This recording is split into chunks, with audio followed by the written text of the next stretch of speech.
بسم اللہ الرحمن الرحیم۔ خادم فلکیات ابو عبید محمد شہزاد نقشبندی عفیہ عنہ عرض گزار ہوں۔ توضیح الافلاک کے دوسرے لیکچر میں ہم آپ کو خوش آمدید کہتے ہیں۔ آج ہم اس کتاب کے صفحہ نمبر 4 پر موجود مقدمہ کو بیان کریں گے۔ مقدمے کے اندر 3 چیزوں کا بیان ہے اور اس کے بعد چوتھے نمبر پر چند اصطلاحات کو بیان کیا گیا ہے۔ پہلی جو 3 چیزیں ہیں ان میں سے ایک علم ہیئت کی تعریف، دوسرا موضوع ہیئت یعنی فلکیات کا موضوع کیا ہے، اور تیسرے نمبر پر علم فلکیات کی غرض و غایت کہ ہم یہ علم کیوں سیکھتے ہیں، اس کا مقصد کیا ہے۔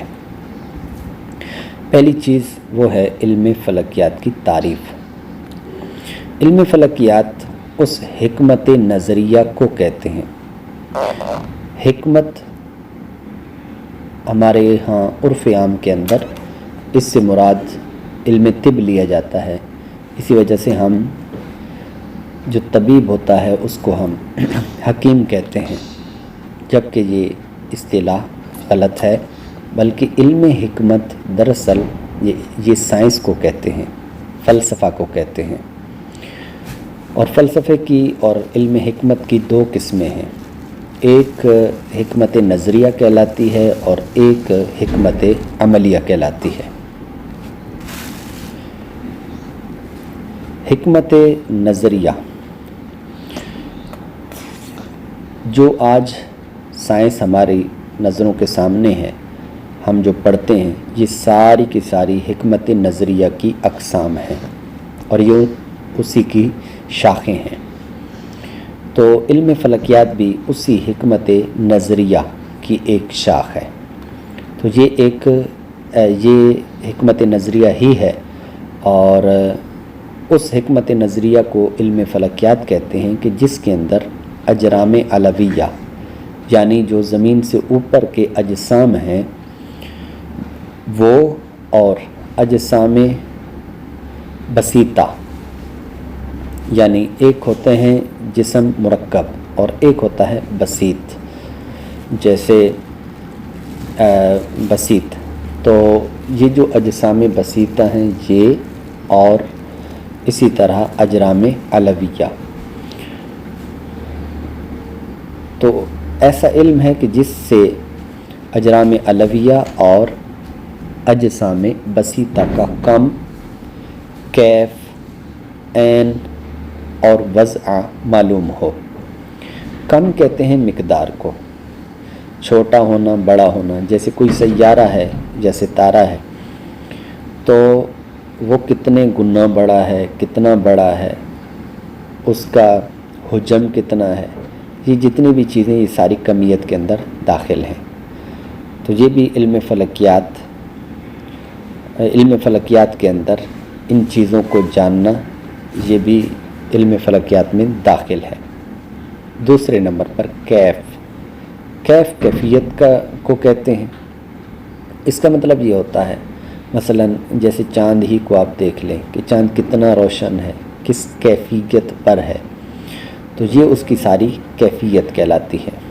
اسی طرح عین کا مطلب جگہ ہوتا ہے، یعنی وہ پورے آسمان میں کس جگہ پر ہے، کون سا ستارہ کس جگہ پر ہے۔ اسی طرح وضع، وہ کس وضع پر ہے، اس کی وضع معلوم کرنی، جیسے ہم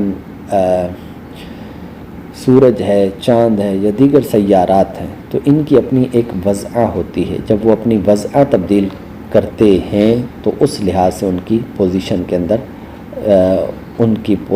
کے اندر ذاتی پوزیشن کے اندر فرق آ جاتا ہے۔ جیسے ہم چاند کی بات کرتے ہیں، چونکہ واضح طور پر چاند ہمیں نظر آتا ہے، اس وجہ سے ہم اس کی بات کرتے ہیں۔ تو آپ کبھی اس کے دھبوں پر غور کریں تو اس کے جو دھبے ہیں یہ کبھی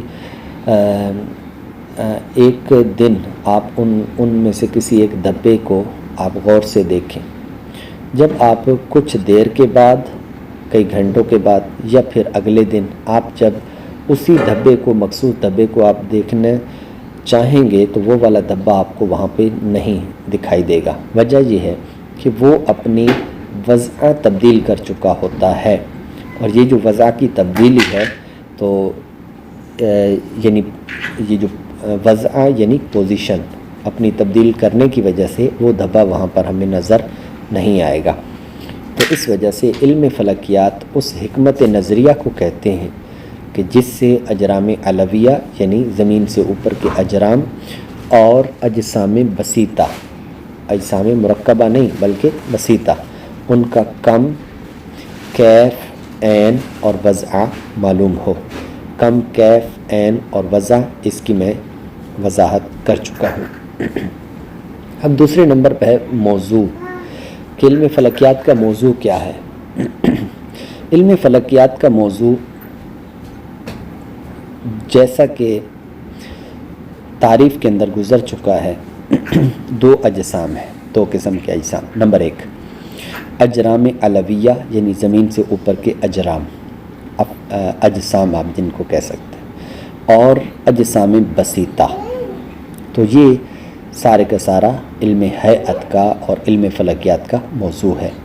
یہ بات بیان شاید ہم نے نہیں کی کہ اس کے مختلف نام ہیں علم فلکیات کے۔ علم ہیئت بھی اس کو کہتے ہیں، علم فلکیات بھی کہتے ہیں، علم الافلاک بھی کہتے ہیں، علم الفلک بھی کہتے ہیں، اور اس طرح کے کافی اس کے نام ہیں۔ انگلش کے اندر اس کو ایسٹرانومی کہتے ہیں۔ غرض و غایت، اس کی غایت کیا ہے، اس کا مقصد کیا ہے، ہم کیوں سیکھتے ہیں اس علم کو؟ تو اس کا جو مقصد ہے وہ ہے معرفت الہی کی تکمیل، یعنی اللہ تعالیٰ کی معرفت اس سے کامل ہو جاتی ہے۔ اس میں امام غزالی رحمۃ اللہ علیہ کا ایک قول بیان کیا جاتا ہے کہ من لم یعرف الہیئۃ والتشریح فہو انین فی معرفت اللہ تعالی، یعنی جو شخص علم ہیئت یعنی علم فلکیات والتشریح اور علم تشریح جو کہ ہمارا جسم ہے، جسم علم طب کے اندر ایک شاخ ہے، علم تشریح کہلاتی ہے، تو وہ یعنی یہ جو ہمارا ڈھانچہ، ہڈیوں کا پورا سلسلہ ہے، تو اس کو علم تشریح کہتے ہیں۔ تو امام غزالی فرماتے ہیں جو علم ہیئت اور علم تشریح نہیں جانتا وہ اللہ تعالیٰ کی معرفت میں کامل نہیں ہے۔ پھر قرآن مجید برہان رشید میں جگہ جگہ پر یہ ارشاد فرمایا ہے کہ آسمان اور زمینوں کی تخلیق کے اندر غور کرنے کا فرمایا گیا ہے۔ تو یہ بھی تقاضا کرتا ہے کہ علم ہیئت کو سیکھا جائے، کیونکہ اس سے اللہ تبارک و تعالیٰ کی معرفت حاصل ہوتی ہے۔ اسی طرح نبی پاک صلی اللہ علیہ وسلم کی بھی احادیث اس پر دلالت کرتی ہیں۔ یہ تین چیزوں کا بیان یہاں پر ہم نے کیا ہے جو مقدمے میں مذکور ہے۔ اس کے بعد چند اصطلاحات کو بیان کیا گیا ہے۔ پہلی اصطلاح وہ ہے قرہ۔ قرہ ایک بول کو ہم قرہ کہتے ہیں، عربی کے اندر جو بول ہوتی ہے اس کو قرۃن کہا جاتا ہے، وہی قرہ، اور انگلش میں اس کو سفیر کہتے ہیں۔ اس کی اصطلاحی تعریف وہ یہ ہے کہ اس جسم کو کہتے ہیں کہ جس کو ایک گول سطح نے گھیرا ہوا ہو، اور اس جسم کے اندر ایک ایسا نقطہ فرض کیا جا سکے کہ اس نقطے سے جتنے سیدھے خطوط، لائنز محیط کی طرف، یعنی وہ جو گول دائرہ ہے اس دائرے کی طرف نکالے جا سکتے ہوں، تو اور وہ سارے کے سارے مساوی ہوں، سیدھے سیدھے ہوں، تو برابر ہوں، تو اس کو ہم قرہ کہتے ہیں۔ اپنے ذہن کے اندر ایک بول کو رکھیں، اس کے سینٹر کے اندر ایک فرض کریں کہ ایک نقطہ ہے، اور وہاں سے ایک خط آپ سطح قرہ تک نکالیں، اور وہ جو ایک آپ خط لے کر آئیں گے جو اس گھیراؤ تک، جو گول سطح تک پہنچے گا، تو اس کو ہم کہتے ہیں یہ خط، جس کو ہم رداس بھی کہتے ہیں، ریڈیس آپ کہتے ہیں، یا سیمی ڈایا میٹر بھی آپ اس کو کہتے ہیں، یہ نکالیں تو یہ جتنے بھی سیمی ڈائیمیٹر ہوتے ہیں یہ سارے کے سارے کیا ہوتے ہیں؟ برابر ہوتے ہیں۔ تو لہٰذا اس طرح کی اگر خطوط آپ مرکز سے لے کر اس نقطے سے لے کر آپ سطح تک لے کر آئیں اور سارے کے سارے برابر ہوں تو اس کو ہم کرہ کہتے ہیں۔ دوسرا وہ ہے مرکز کرہ، وہ جو سینٹر کے اندر ہم نے ایک نقطے کو فرض کیا تھا اس کو ہم مرکز کرہ کہتے ہیں۔ تیسرے نمبر پر قطر کرہ۔ قطر کہتے ہیں کہ بال کے ایک کنارے سے ایک خط کو گزاریں اور دوسرے کنارے تک جائے، لیکن اس کے لیے شرط یہ ہے کہ وہ مرکز سے ہو کر گزرے۔ سینٹر میں جو نقطہ ہم نے فرض کیا سینٹر سے ہو کر گزرے تو اس کو ہم قطر کہتے ہیں۔ قطب کرہ، قطب کرہ، قطب کہتے ہیں، قطب کرہ اس نقطے کو کہتے ہیں جو کرے کی حرکت وضعیہ سے متحرک نہ ہو، یعنی اگر ہم اس کرے کو مخصوص حرکت دیں، مخصوص پوزیشن پر اس کو حرکت دیں تو پھر بھی وہ خاص نقطہ متحرک نہ ہو۔ اس کی ایک مثال لیجیے، جیسے آپ ایک کرہ ہو، ایک بال ہو، اس کے سینٹر کے اندر ایک ایکسل یا ایک راڈ گزاریں اور پھر اس کو آپ گھمائیں، ایک طرف کر کے گھمائیں تو آپ دیکھیں گے کہ وہ جن دو نقطوں پر راڈ جہاں سے اس بال میں سے نکل رہا ہے تو وہ دو نقطے حرکت نہیں کرتے، اس کے علاوہ پوری بال حرکت کر رہی ہوتی ہے۔ تو یہ جو دو نقطے ہیں ان کو ہم قطب کہتے ہیں، اور دو ہوتے ہیں تو قطبین کہتے ہیں۔ جیسے ہماری زمین ہے تو اس کے بھی دو قطب ہیں جس کو ہم قطبین، ایک قطب شمالی ہے اور ایک قطب جنوبی ہے۔ محور، محور کیا ہوتا ہے؟ اس خط مستقیم کو کہتے ہیں کہ جو مرکز کرہ پر ہو کر گزرا ہو اور کرے کے دونوں قطبوں سے مماس ہو، یعنی ٹچ ہو۔ یہاں پر جو میں نے مثال دی تھی کہ ایک کرہ ہو، اس میں سے ایک ایکسل کو گزاریں یا ایک راڈ کو گزاریں، تو وہ جو راڈ ہے نا، یوں سمجھیے کہ وہ ہمارا محور ہے، اس کو ہم محور کہتے ہیں۔ آگے جس طرح ہم نے کرہ، مرکز کرہ، قطب کرہ اور قطر کرہ ان کی تعریفیں بیان کی ہیں، بالکل اسی طرح دائرہ، دائرے کی بھی تعریفیں ہیں، لیکن فرق یہ ہے کہ وہ کرہ تھا اور یہ ایک سطح کے اوپر ایک دائرے کو فرض کیا جاتا ہے۔ تو اب اسی طرح دائرہ ہے، مرکز دائرہ ہے، قطر دائرہ ہے اور قطب دائرہ ہے۔ دائرہ، دائرہ اس سطح مستوی کو کہتے ہیں۔ دیکھیے فرق، دیکھیے وہ تھا سطح مستدیر یعنی گول سطح، اور یہ ہے سطح مستوی یعنی سیدھی سطح۔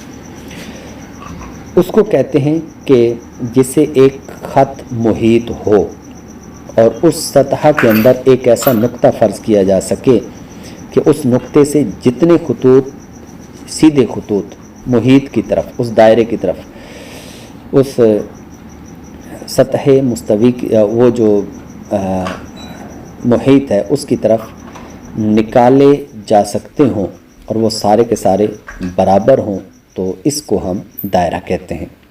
مرکز دائرہ، مرکز دائرہ یہی ہے کہ اس دائرے کے سینٹر کے اندر جو نقطہ ہے اس کو ہم مرکز دائرہ کہتے ہیں۔